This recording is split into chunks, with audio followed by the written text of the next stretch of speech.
Leaf, the modern day El Diablo. In this video, I'm going to talk about Leaf and just his run so far and kickoff. Obviously, it's not been a lot of games so far. This might be a bit of a controversial take already, but he is G2 Sentinel player and has been absolutely ridiculous this year.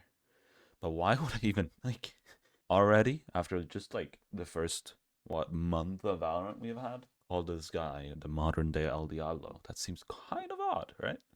Well, let's start about looking at his stats, where obviously he's playing a bunch of chamber, right?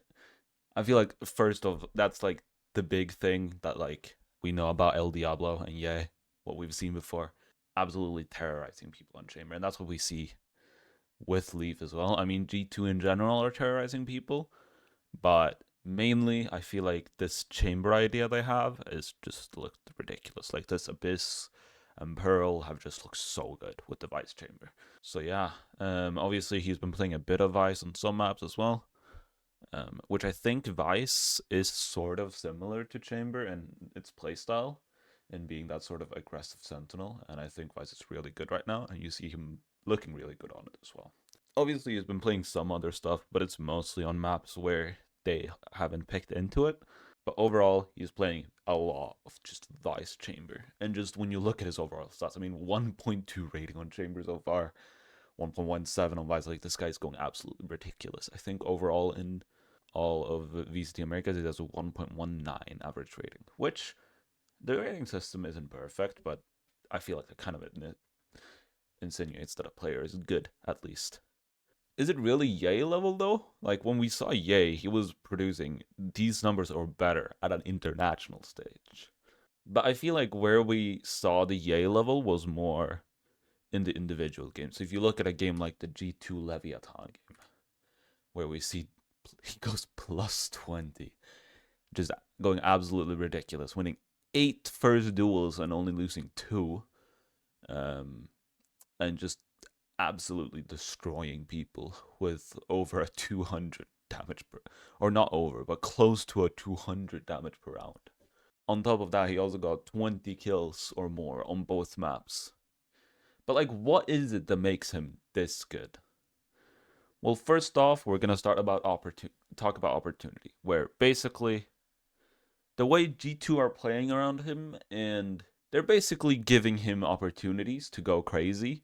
And while that might sound like, oh yeah, so they're just giving him chances to play well, I feel like that's kind of what you have to do with an aggro senti like this, because that's kind of their play style, and they're doing everything they can, and I think it's looking really good to just give him the chances to do everything. But at the same time, he is also, by doing this, he is also letting his team it's a both way sort of deal where it's like, okay, G2 is giving him a lot of chances to pop off, but G2 being able to give him a bunch of chances to pop off and actually seeing him pop off gives G2 the possibilities to take a bunch of liberty, which we'll see later.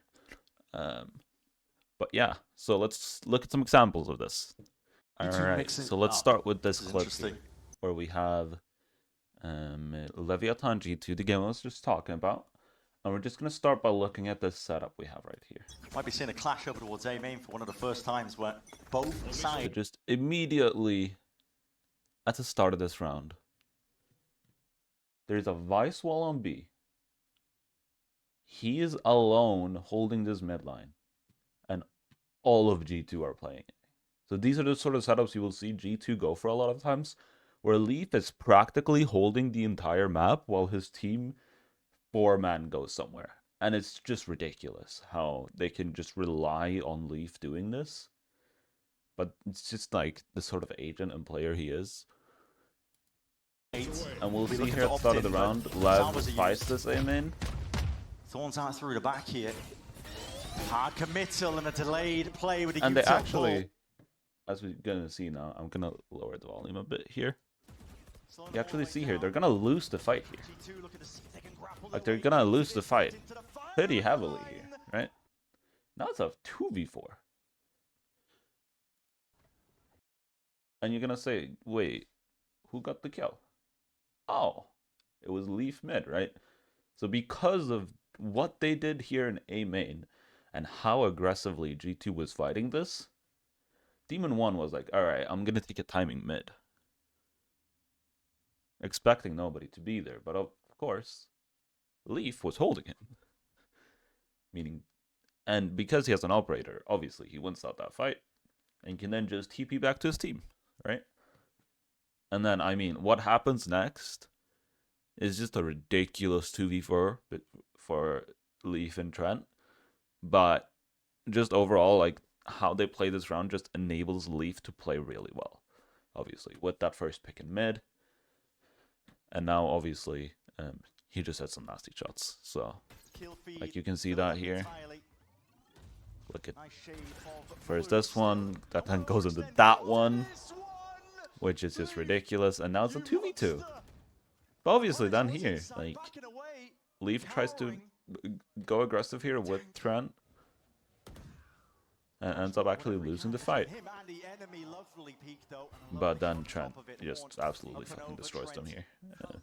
Who, by the way, Trent is the other player on this team that has been just absolutely ridiculous so far. As he is this, and then hits this ridiculous shot, and yeah, they win the round. Moving on to the next clip then. Here we see once again, look at this. Like, of course, now they're going to put the little vice wall here, but overall, they just have this setup here with the chamber trip and the vice wall in mid, and then he's holding A, and they're 4-manning up B. Like, it's just ridiculous. And in this round, it ends with Leviathan having a pretty major, like, mid-hold here. But because of these walls and these trips, they know they haven't pushed up mid, right? But with little to no util helping, he's just holding half the map, right? Getting up here, trying to see if he can find something, doesn't find anything, right? And in this situation here, G2 has obviously not given a lot of info, but here comes the Astro ult, and you'll see that they managed to get a pick here. This is obviously a bonus for Lav, so this ends up being a pretty controlled round from G2, as they say here. Like, it's not anything special, but here we see Leaf, right? So this is what happens. G2 does a fast exec with the B Astro ulti. And then just Leaf just takes a good timing here, right? And this is what they allow him to do, right? Because we have a 4-man rushed here, and it's looking like a full execute, they are not expecting this whatsoever. Like, because they've not explored mid and haven't seen him, he's just taken, like, he's staying so patient, though. Look at this, he's staying so patient. Waiting for the Astro Wall to go down, which is usually the timing you want to start pushing in, right? And look, he even catches them with util in their hands and gets the first kill here. Saw calm, so he's pinging it out. And they're actually pushing him here from behind, and you see they get that kill. And then obviously, they get Demon 1 here as well, as he's trying to push out. And now it's just left to King, and as we see here, Leaf is now going around here to get that flank on the final guy, and they're just trying to bait so he can get the kill. And it's just like, it's just so looking so good, right? It's just like they're just doing the right things to completely just make him look good while also helping the team in a very good way. Completely unaware. All right, well, let's now look at this from a defensive round, and this is actually the round they end up winning the game with, as this game was a pretty short one. As you see, they've already won 4 rounds on defense, and they've got a pretty good attack half, as we already saw. But yeah, so here they're up 12-5, and we start off this round with basically, as you see here, Giacomo is helping Leaf to kind of get an aggressive angle in mid. Just kind of Leaf holding this, Jog holding this line so he doesn't get killed here. And then the second he starts holding here, Jog is holding this, basically. just to get him on a really deep line. He gets a pick in mid, looks really clean, right? And then after that, he realizes, alright, let's just get out of here, right? Your TV's out, Chamber TV's out. We've created enough of a question mark in mid for Lev to kind of not really know, like, to have they have way too much of a question mark in mid here to go for an execute, right? But this is just so good from Leaf, by the way. He once again is playing super patiently here, right? They end up going for a sort of B split here, Lev, with this Yoru kind of ulting through here, while they go B through main, with King's Cosmic Divide as well. I'm pretty sure it's going to come out soon. And basically, what just ends up happening here is we're going to see here, Demon 1 has had a rough game, and it continues this round. But when Demon 1 sees this, like, let's look at Demon 1 here, right? Or not Demon 1, Leaf. Let's look at Leaf here, right? They're getting out. This your ult comes in. And at this point, Leaf is like, alright, something is going to happen towards B, right? So I'm going to start walking up mid. And then here, he realizes, oh shit, there's a Cosmic Divide coming up. And look at this. Full knife out, just runs flank here, right? Full knife out. Full knife out. Still full knife out. And look at this position he's happening. Like, sure, it's already a 2v3, but he is just they're just completely fucked here, Love. Although it looked like they cleared mid, they did everything good. Because of these timings that they're giving, these aggressive timings that G2 are giving Leaf to take, and the aggressive peaks they're giving him, it's just so difficult to play against this guy. And with him just looking good, it's just G2 are just giving him every single chance to perform that he would ever need, right? And helping him to be able to push up far and just giving him these positions to kill people, which is exactly what you want to do for a chamber. And obviously he gets the final 2 kills here to win the map. And an absolute destruction from G2.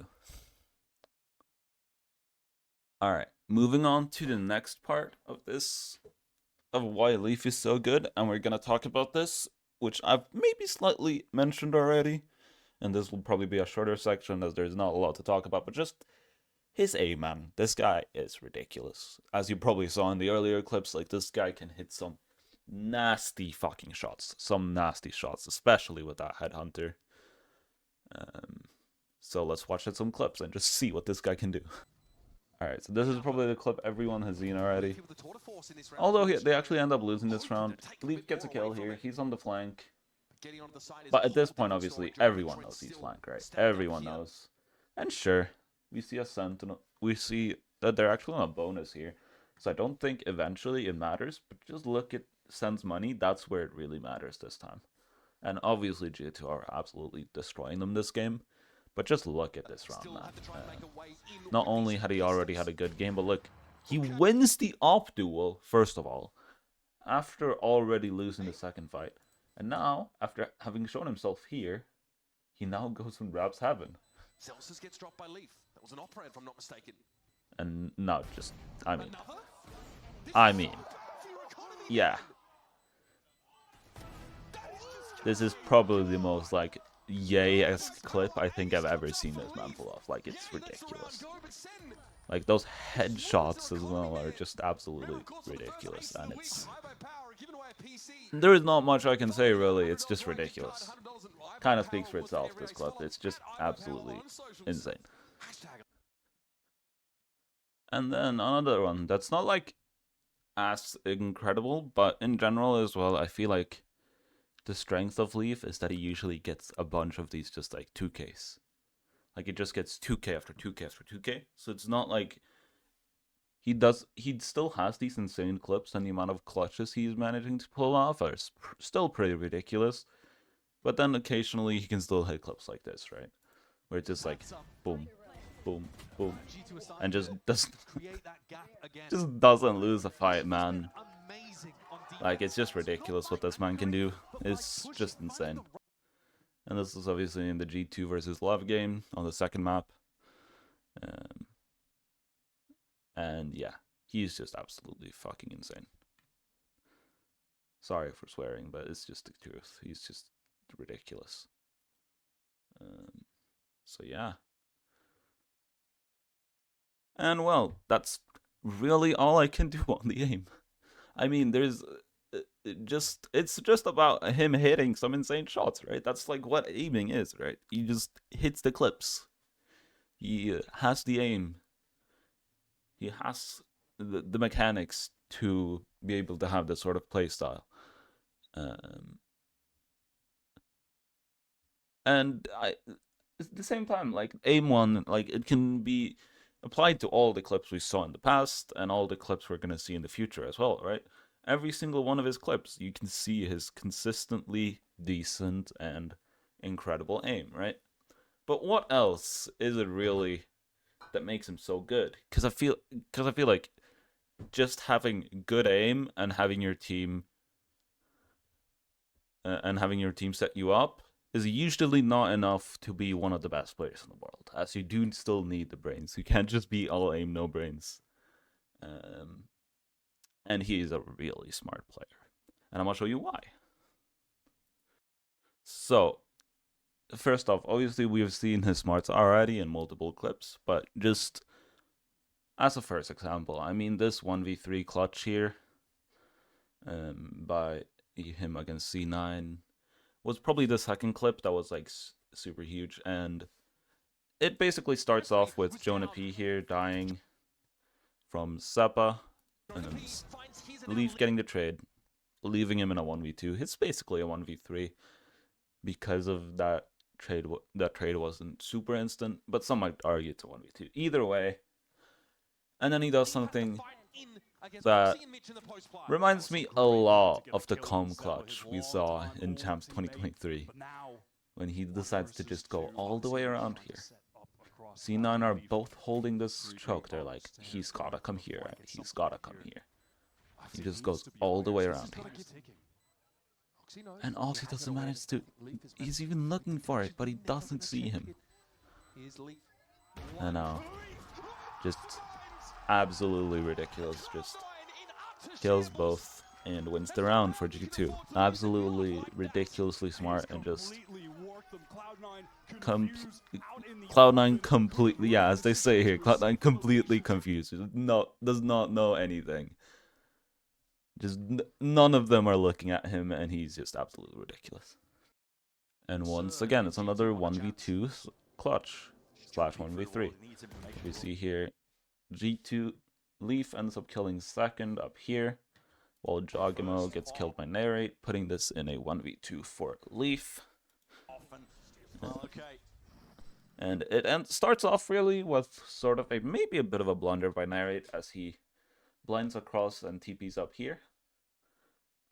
But because Leaf didn't get blinded here, and Leaf is going kind of close to the wall, Narrate doesn't realize that this guy has heard everything and knows exactly where he is. And not only that, I think Narrate here also doesn't really realize that he is this pushed up. So what ends up happening here is that Leaf just catches him off guard, gets a free pick, and then, I mean, in this situation here, he just makes Bang look like an absolute fool, right? Bang here is assuming that he's gonna go off the second he sees the Astro Star, but he just sticks it like a boss, bro. He just sticks it like a boss. And Bang just ends up looking like an absolute buffoon, man. And then he managed to get the kill as well to end it off. But yeah, he's just ridiculous. And I mean, when it comes to this sort of category, right? When it comes to... Alright, so when it comes to this sort of smarts category, right? It's like we saw this earlier as well. I mean, the great timing he took against Lev. I mean... Also, like, just the smart play he did with the Astro Wall where he knifed out to get the final 2 picks because he knew they were coming flank. right? There's so many of these like small little details you pick up on where you just realize, shit, this guy's a smart ass player, you know? But let's just go back to the stats we were looking at earlier, right? These stats throughout the entire tournament. Well, if we remember from like when we looked at that love game, he had like a 1.5 rating, right? He had some insane stats. So, but here he's only a 1.2, right? So he cannot possibly have looked this good all games, right? He's got to have had some off maps considering he had a 1.2 rating. And yeah, he did, right? Looking at that rating, it's a bit too low for the sort of stats we've seen so far. And yeah, as we see, he's had bad games, like this one against Sentinels. This was actually, I don't remember. I think it's the first game they played Pearl against Sentinels. And basically, in this game, Sentinel's entire ante was about making it as difficult for Leaf to play as possible because they realized how good this guy's been. So what ended up happening here, right? He lost all his fights. He didn't look particularly good. Was they just anteed him. And that is so valuable as it is. But what makes this so valuable and why is it so valuable, right? What makes him so valuable? Because the thing is, G2 still won this map 13-7, basically just absolutely crushing Sentinels. Although their main guy, the guy that's been absolutely popping off in each of these games, had like a 0.5 tracker score. What makes him so good and so valuable in these off games, right? Well, of course, his smarts and how G2's game plan revolve around him will help, but like, how does this look in action, and why is this so like important, right? Why is this so important? Well, let's start by looking at this ante that they had, especially on this attack side here. Or we're gonna see around here where obviously G2 just lost the pistol, so they're on very weak guns. So it doesn't end up mattering too much in this round, as Sentinel are just gonna end up winning this pretty easily. But basically, what Sentinels ends up being forced to do because of how Leaf is playing, right, is they end up using both salvos and a fade eye here, right, just to clear the space. Sure, that's 2 pieces of utility that you get back, right? It's 2 pieces of utility that you will get back later in the round. Basically, what this means is after using these, trying to get in a little swing, gets a bit pre-fired, gets down to 10 health, TP's back, right? At this point, as you see, G2 are stacking because they basically only have classics. Look what Sentinels do. Because of their 2 initiators, just don't have their main abilities, which you kind of need for an execute, right? Look just how long Sentinels need to wait. They need to wait for these abilities to come back, because they can't execute without them, right? So if you look at this, like, look how much time it gained for G2 just by having this thing up. Obviously, it doesn't make that much of a difference this round because of G2's low buy, but like, just look how much time. Look, we're down to 50 seconds. And now finally we see the nades are back on John Cutie, the eyes are back. They get this pick here. They use the eye, they use the nades. And now with 40 seconds left, they finally get the site, right? Simply just knowing that Leaf usually plays that aggro position, although they emptied it and it looked good, it just forces them to play in a way which is very predictable for G2. And although, as we are going to see here, G2 are going to end up obviously losing here. Second getting the ult here. And then they give the ghost to Narrate, who also tries to go for the ult orbs. And barely manages to not get them. But yeah, that just shows like the sort of value you can get out of him. Even if he doesn't get the kill, or even if he doesn't get any value in terms of damage whatsoever, basically. Let's look at an attack clip now from this game. Which, honestly, I feel like it should be more showing on this attack half as on defensive half. He still went like 7 and 8 or something. He went like, sure, he went negative, but he didn't go terrible, right?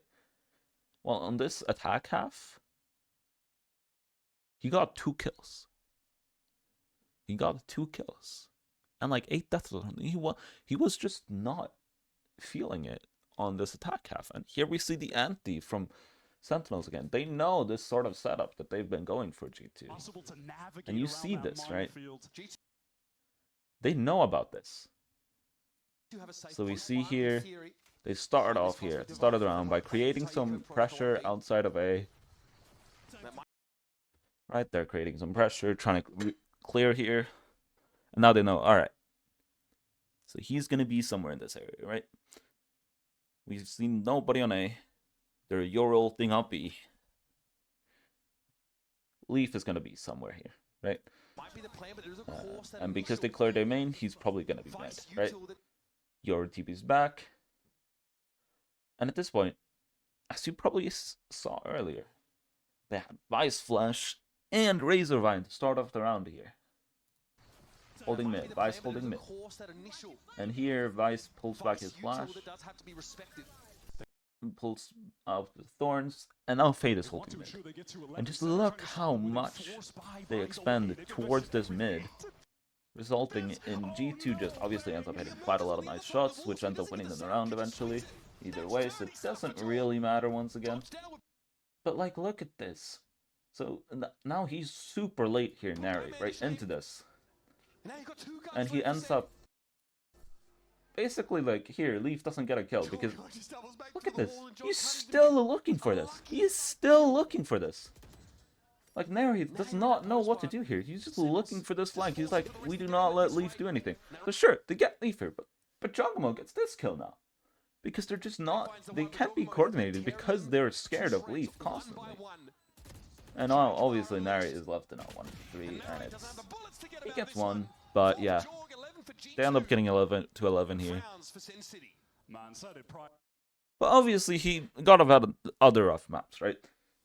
And sure, well, we can look at Sentinels versus G2 on Abyss, actually, where they actually got antied to the level where G2 actually lost.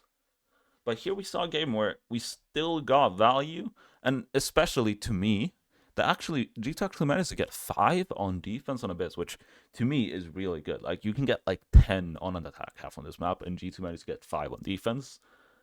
So this was in the grand finals against Sentinels. And they had a really good anti. Revolved around Leaf quite a lot, which you'll see. But eventually, obviously, they ended up actually, I think, winning 4 out of the first 6 attack rounds.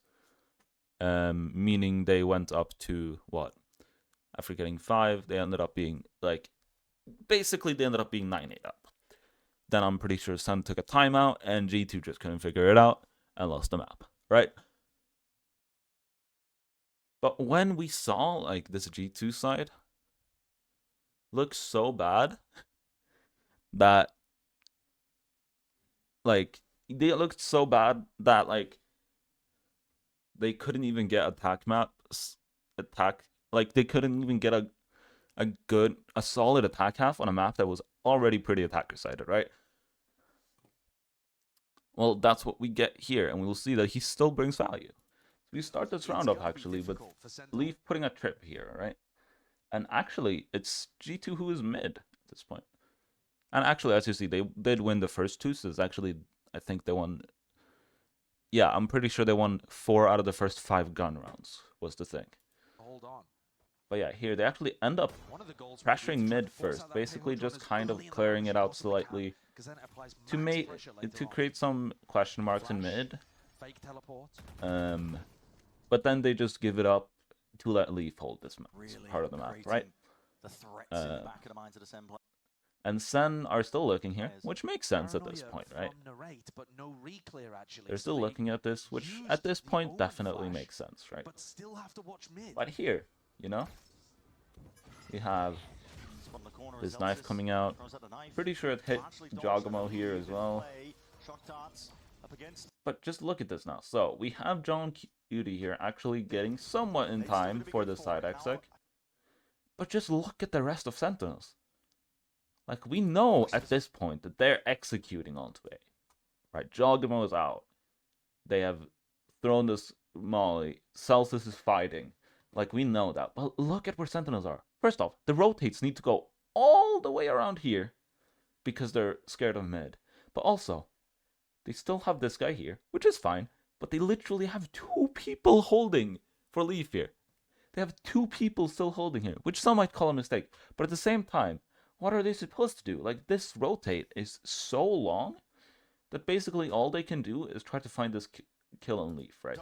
Which they know will be mid based on their empties. And eventually Bang end up trying to go for this rotate, and then Leaf just hits this nasty shot. And it's just a 3v5, and they have an op, and they have low money. So what eventually just ends up happening here, G2 gets the site. They don't have mid control, meaning they literally have nothing in this round and just ends up saving. And this is just like, it's just so much value from just one kill. And sure, he gets a kill here, and you're gonna say, well, he didn't look terrible this game.